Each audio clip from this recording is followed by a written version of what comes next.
Hello guys, सभी को राधे राधे। जय माता दी, जय श्री राम, जय जय राम। तो देखिए, 1:45 बज रहे हैं और अब मेरा ब्लॉग बन रहा है। तो आप लोग प्लीज़ मेरे ब्लॉग में शामिल होइए और मेरे ब्लॉग को देखते रहिए। तो मैं आप लोगों को बताना चाहती हूँ आज कि आज क्या है। आज मेरा व्रत है शनिवार का और मैं अभी अभी नहा करके आई हूँ और मैंने पूजा करी है और शनिवार का आज मेरा व्रत है। तो मैं आप लोगों को बताना चाहती हूँ कि देखिए, जिसके घर में भी बेटियाँ हैं तो वो अपनी बेटी के लिए अगर कहीं भी रिश्ता देखने के लिए जाएं तो 2-3 जानकारी जरूर करके आएं। वो क्या जानकारी है उसके विषय में मैं आपको बताना चाहती हूँ।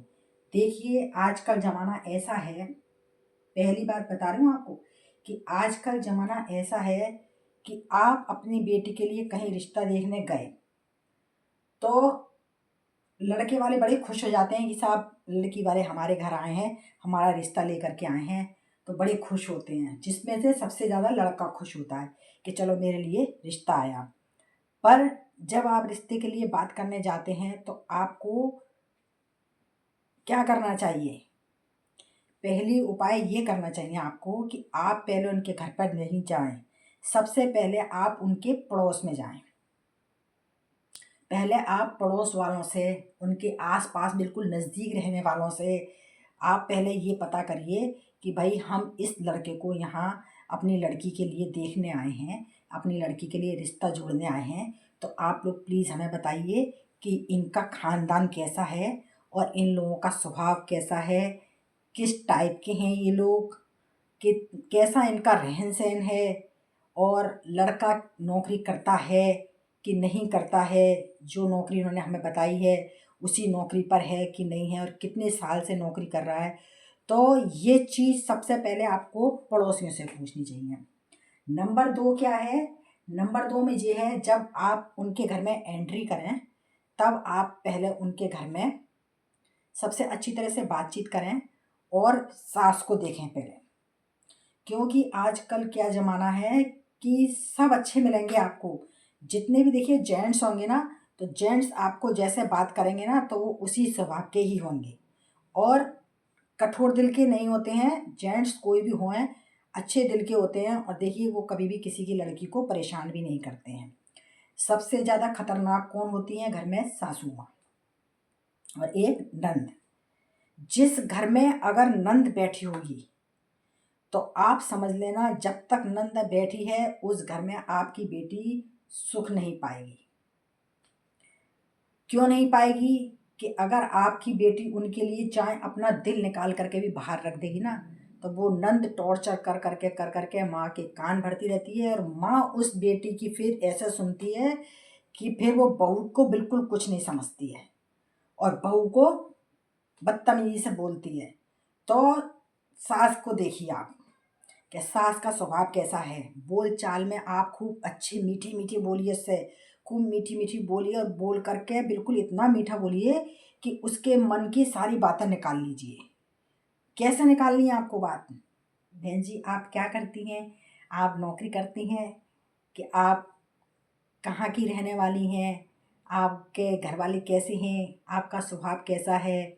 फिर आपका रहन सहन वगैरह, उसका रहन सहन वगैरह देखो कि कैसा है और बोल चाल में कैसी है, तेज़ तो नहीं है, कहीं चंटपने की बातें तो नहीं करती हैं। आजकल की सासें बड़ी चंट होती हैं, चटर पटर अपनी अपनी बातें करती हैं और आपकी सुनेंगी कम और वो बोलेंगी ज़्यादा। और जब वो बोलेंगी ज़्यादा तो आप समझ लीजिए कि ये कितनी खतरनाक औरत है, कि मतलब आपकी नहीं चलने दे रही है और अपनी अपनी चला रही है। तो वो औरत होती है बहुत खतरनाक। और अगर आप बोल रही हैं ज़्यादा और वो बिल्कुल कम बोल रही है और अच्छी तरह से आपकी बात सुन रही है, तो समझ लिए कि ये थोड़ी सीधी टाइप की है। नंबर 3 क्या है? नंबर 3 है, उनका घर देखिए आप। पहले आप उठिए, उठ करके उनका घर वर देखिए कि मतलब किस तरह का है। हम इस घर में अपनी बेटी को दे रहे हैं तो हमारी बेटी का रूम है कि नहीं है, कि हमारी बेटी पीछे से आए तो ऐसे ही इन लोगों के संग ही रहे, लेटे बैठे उठे, तो हमारी बेटी के लिए अलग रूम भी है कि नहीं है, और कितने रूम बने हैं घर में, कैसे कैसा रहन सहन है। किचन में जाइए, उनकी किचन देखिए किस टाइप की है, कैसा रहन सहन है, मतलब पूरा घर देखिए आप। उसका देखने के बाद आपको क्या करना है, चौथा नंबर में आपको बताती हूँ, चौथे नंबर में आपको क्या करना है। चौथे नंबर, 3 काम तो आपके हो गए हैं, चौथे नंबर में आपको करना है, आप सीधे उनके घर से निकलिए और निकलने के बाद जहाँ लड़के ने आपको बताया है कि मैं इस जगह नौकरी करता हूँ, तो आप प्लीज़ खुद ना जाइए। आप किसी ऐसे अनजान आदमी को भेजिए जो आपका घनिष्ठ हो, जान पहचान का, उन लोगों को नहीं जानता हो और वो लोग उसको नहीं जानते हों।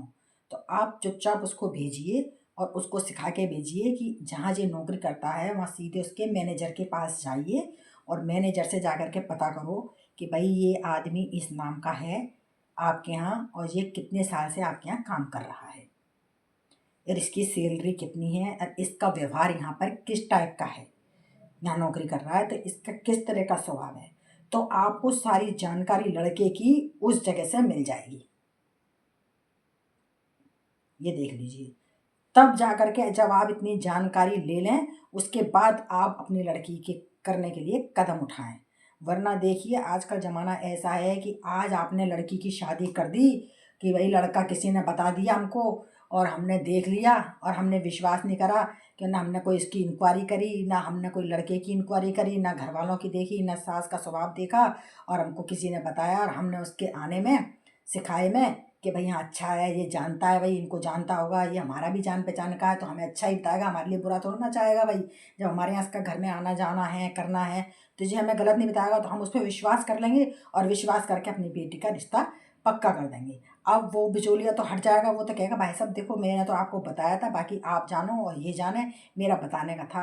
अब हम तो सोचेंगे कि चल नहीं भाई तू अच्छा बता रहा है हमको, तू हमारा जान पहचान का है तो हमको बुरा थोड़ा ना बताएगा, तो हम उसके कहने से और अपनी बेटी का रिश्ता करे आए साहब। कल को क्या होता है, बेटी की हमने शादी कर दी, बेटी अपने घर चली गई साहब।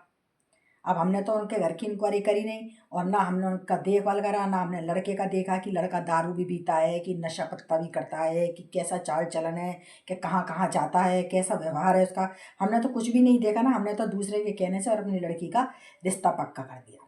अब वो रिश्ता तो हमने पक्का कर दिया, लड़की की चलो हमने शादी भी कर दी। अब लड़की हमारी शादी होकर के चली गई साहब। 1 महीने तक तो उन्होंने उस लड़की को खूब बढ़िया अच्छी तरह से रखा। दूसरे महीने में क्या होता है, दूसरे महीने में ही आदमी चले गए काम पे और सास ने निकालना चालू कर दिया काम में नुक्स। अरे तने झाड़ू ढंग की नहीं निकाली है, कोनों में से कीड़ा कूड़ा नहीं निकाला है, देख उस कोने में कूड़ा पड़ा है, इस कोने में कूड़ा पड़ा है, उधर देख कपड़े लटक रहे हैं, तेने कपड़े ढंग से नहीं धोए हैं, तू कुछ काम नहीं जानती है, तेने अपने आदमी के कपड़े ढंग से नहीं धोए हैं, ससुर जी को तेने खाना ढंग से नहीं दिया, घर में तू लाज मार के नहीं रहती है, सबके सामने उघाड़े माथे डोलती है। तो हर तरह से उस लड़की को सास 24 घंटे परेशान करती है। और फिर क्या है, लड़की चाहे कितना जी जान निकाल दे, कितना अच्छा कर ले उसके लिए, कितना बढ़िया से बढ़िया काम कर ले, मगर उस सास की निकम्मी की आदत पड़ जाती है उस लड़की को परेशान करने की। अब उसने ठान ली है कि मैं इसको इस चीज़ में टोकूंगी तो ये इस चीज़ को अच्छी तरह साफ करेगी, मैं उस चीज़ को टोकूंगी तो ये उस चीज़ को अच्छी तरह से करेगी। तो भाई तुम कब तक उसके पीछे लगी रहोगी, उसकी भी एक लाइफ है, उसकी भी ज़िंदगी है, वो भी किसी के संग बंद कर आई है। तो उसको 1 साल तक कम से घूमने फिरने दो, अपने घर का रहन सहन उसको देखने दो, उसको ये देखने दो कि मेरा आदमी भी मेरे को प्यार करता है कि नहीं करता है, मुझे कहीं घुमाने फिराने ले जाता है कि नहीं ले जाने देता है। आते ही उसको लड़की को तुमने चौके चूल्हे में घुसेड़ दिया, आते ही उससे काम करवा रही हो और फिर उसके काम में नुक्स निकाल रही हो, कितना अच्छा से अच्छा बना के दे रही हो, उसमें हर चीज़ में नुक्स निकाल रही हो। और कल को आपकी लड़की दूसरे के घर जाएगी और दूसरे के घर में जा करके अगर वो भी ऐसे ही नाटक करेगी, ऐसे उसकी सास उसको परेशान करेगी, तो आप क्या करेंगी बताइए मुझे, क्या करेंगी आप? आप उसके दरवाजे पर जाएंगी और उसकी सास से उल्टा सीधा बोल करके आएंगी और लड़ेंगी, यही तो करेंगी। और अगर यही काम आपके घर की बहू की माँ बाप करें, आकर के आपसे लड़ें भिड़ें और आपके सामने 4 आदमियों के सामने आपकी बेइज्जती करें, तो आपके दिल पर क्या बीतेगी कि भाई हमारे घर की कैसी बहू आई है, इसके तो माँ बाप हम पे लड़ने आ रहे हैं, ये अपने माँ बाप को बताती होगी, फ़ोन करती होगी पीछे से कि मैं इससे लड़ती हूँ, तो ये सारी बातें अपने माँ बाप को बताती होगी। तो आपके दिमाग में यही आएंगी कि मैं जो उसको परेशान करती हूँ जो अपने माँ बाप को बताती है। तो देखिए जो लड़की परेशान होगी और आप उसको परेशान कर रहे होंगे तो वो कब तक आपके घर में सहन करेगी, कभी ना कभी तो वो अपने माँ बाप को बताएगी भाई। तो जब माँ बाप को बताएगी तो उसके माँ बाप भी उसकी जान बचाने के लिए आपके पास आएंगे। हर समय ये थोड़ा ना कि आप उसको हर समय टॉर्चर करते रहो और उसको हर समय पीछे लगे रहो। तो ये आपकी बात बहुत गलत है। देखिए 1 साल तक लड़की को खूब अच्छी तरह से रहने दीजिए, आप 1 साल बिल्कुल उसको पूरा दीजिए। आपके घर में बहू आई है, कोई बात नहीं, कोई काम उसने गलत कर दिया, कोई बात नहीं, अनसुनी कर दो, अनदेखी कर दो। चाय में शक्कर कम है, कोई बात नहीं, देखो नई नई आई है, नहीं जानती वो आपके घर को, तो आप उसको बताइए बेटा थोड़ी चाय में शक्कर ज़्यादा डाल देना, प्यार से बोलिए। भाई आपका खाना अगर उसने कैसा भी बनाया या मिर्ची तेज़ कर दी या कोई तेल तेज़ कर दिया, तो उसको प्यार से समझाइए, बेटा ऐसे नहीं, थोड़ा तेल कम डाला करो, थोड़ी मिर्ची कम डाला करो। तो उसको थोड़ा प्यार से समझाओ, तो उसके दिमाग में रहेगी कि मैं कोई चीज़ बनाती हूँ तो मम्मी जी मुझे हर चीज़ में टोकती है, तो मैं चीज़ को सुधारूँ, तो वो खुद अपने आप सुधारेगी। और फिर 1 साल आप उसको पूरा दीजिए ना। भाई आपके घर में जैसा भी कर रही है तो आप उसको थोड़ा थोड़ा बताते जाइए, बेटा ऐसे में ऐसा करा करो, ऐसे नहीं ऐसा करा करो, थोड़ा उसको बताते जाओ। और फिर थोड़ा देखो उसको बाहर बाहर घूमने जाने दो, उसका आदमी है, उसके आदमी के संग उसको थोड़ा बाहर बाहर भी जाने दो, घूमने फिरने दो, साल भर तो उसको आराम से रहने दो। और साल भर के बाद अगर वो फिर आपका घर नहीं संभालती है, तब कहना आपका वाजिब होता है। भाई तब आप उसको अगर टोकनी करेंगे कि भाई आपको साल भर हो गया है, तुझको इस घर में रहते रहते साल भर हो गया है, तू देख रही है हमारे घर का कैसा रहन सहन है, कैसा हम खाते पीते हैं, कैसा हम लोगों का व्यवहार है, कैसा चाल चलन है, तू हमारा सब कुछ 1 साल के अंदर देख चुकी है, और उसके बाद भी तू अगर नहीं सुधर रही है, तो कहना अपना वाजिब होता है। तब फिर हम उसके मम्मी पापा को भी बुला सकते हैं, उनसे भी कह सकते हैं कि देखिए आपकी बेटी को साल भर हो गया और आपकी बेटी अभी तक कोई काम नहीं कर पा रही है, और हम भी इसको बताते करते हैं, हर चीज़ में रोक टोक करते हैं, तो जी ऐसा नहीं कर पा रही है, तो कहना सही होता है। पर ये नहीं कि आई लड़की आते ही सारा भार उसके ऊपर सौंप दिया कि लो भैया चाबी संभालो, आप घर में आ गई हो, चाबी संभालो और पूरे घर का काम करो, सब लोगों का टाइम पे सब चीज़ दो, सास को फलानी चीज़ दो, सुबह उठते चाय दो, सुबह उठते खाना दो, नंद को साहब पलंग पर बैठे बैठे खाना दो, देवर आए हैं तो ऑर्डर चला रहे हैं, भाभी सब्जी कैसी बनाई है, भाभी मेरे कपड़ों में प्रेस नहीं करी, तो क्या भाभी तुम्हारी नौकरानी है क्या? अरे तुम्हारी जवान बहन बैठी है, अपनी बहन से कहो, अपनी माँ से कहो। जब सब काम कोई भाभी की ठेकेदारी थोड़ा ना है कि तुम दूसरे की लड़की को लाया तो कोई नौकरानी लाया हो घर में, क्या बंदी खते में उसको रख रखा है कि साहब फलाना काम तू कर, ढिगड़ा काम भी तू करेगी, खाना भी तू बनाएगी, सबको प्रेस करके भी तू देगी, सबको खाना भी तू देगी, और सबके जूते भी तू खाएगी।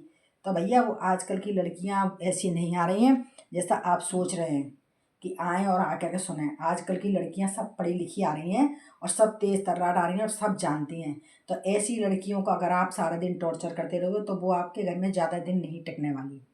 या तो वो आपके लड़के का पत्ता साफ कर जाएगी, छोड़ जाएगी, और या फिर आपके बेटे को ले जा करके अलग रहना ही उसके लिए सही रहेगा। तो फिर आप हाथ मलते रहना कि घर में एक ही बेटा था हमारा, एक ही बहू आई और हमारे बहू बेटे को भी ले गई। हाथ मलते रहना कि हमारा बेटा भी हमारे हाथ से गया। तो मेरा आपसे कहना है, देखो बहुओं को परेशान मत करिए, बहुओं को बहुत लाड़ प्यार दीजिए, लाड़ प्यार से रखिए, बेटी से भी ज़्यादा प्यार दीजिए ताकि वो बुढ़ापे में आपका सहारा बन सके, आपको पूछ सके, क्योंकि आपकी एक ही बेटी है और बहू है, और वो भी अगर आपको नहीं पूछेगी तो समाज आपको जूते मारेगा कि भैया सासू माँ ऐसी थी लड़ाकू कि एक बेटा है, उसकी एक बहू को भी इनने ढंग से नहीं रखा, उसको भी इसने परेशान रखा। तो आप हमेशा उसको लाड़ प्यार दीजिए, उसको परेशान मत करिए। अगर आपको अपने बुढ़ापे में सेवा करवानी है तो उसको लाड़ प्यार से रखिए और पूरा लाड़ प्यार दीजिए। जो चीज़ आप बेटी के लिए ला रहे हो वो चीज़ उसके लिए भी लाइए। तो देखिए वो बहू आपको बेटी से भी ज़्यादा प्यार करेगी, बेटी तो आपको फिर भी नहीं पूछेगी, और बहू देखना आपको आगे आगे करके देगी, आगे आगे खाना देगी आपको, आगे आगे आपके रिश्तेदारों की खातिरतवाजी करेगी और आपके बेटे को भी खूब सुखी रखेगी।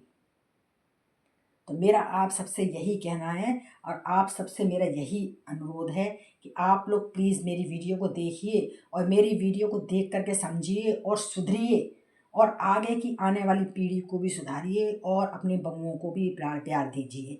अपनी बेटी को भी दीजिए लाड़ प्यार। मैं यूँ नहीं कह रही हूँ कि आप अपनी बेटी को मत दीजिए। देखो बेटी बेटी की जगह है, बहू बहू की जगह है।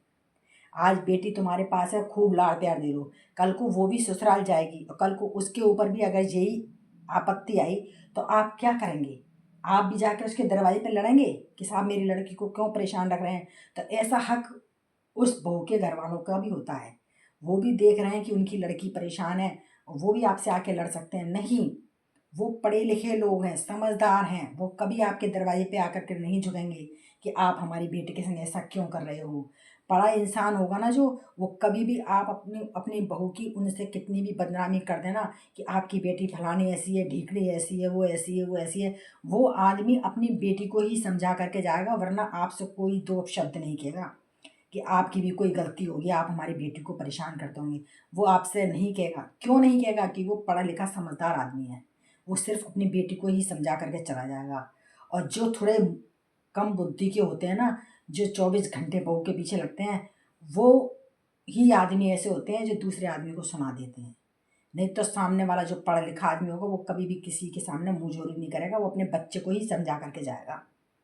और बाकी जब आपकी इच्छा है, आप अगर अपनी बहू को अच्छी तरह से रखना चाहते हैं तो आपका घर सही सलामत है, और आप अपनी बहू को नहीं रखना चाहते हैं तो आपका बेटा भी आपके हाथ से गया। तो मेरी वीडियो आप लोग देख ही रहे हैं, सुन रहे हैं, समझ रहे हैं। तो मेरी वीडियो से जिसको भी समझ आ रही है तो वो आप लोग ऐसा ही देखिए अपनी बेटी के लिए, और अच्छा घर देखिए।